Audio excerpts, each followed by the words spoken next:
Алармантни податоци на Организацијата на работодавачи. Истражувањата кои што ги правиле покажале генерален недостаток на работна сила безмалку во сите гранки од индустријата и стопанството.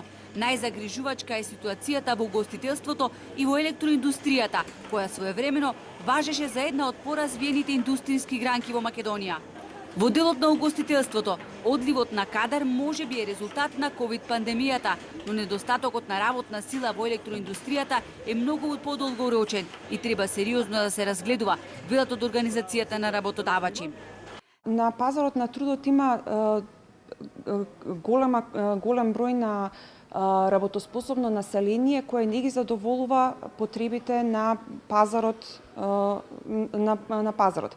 Она што е потребно е да се направат директни реформи кои секако се болни и долготрајни во делот на образовниот систем. Односно, потребно е да се работодавачите да ги оспособат своите капацитети за поголем број на практични часови. Дека е потребно преструктурирање на образовниот систем, ценат и туризмолозите. Проблемот со недостаток на кадар во високото образование не е само во угостителството, туку и во многу други дејности, а потекнува уште во средното образование. Многу малку ученици се запишуваат во средното угостителско училиште.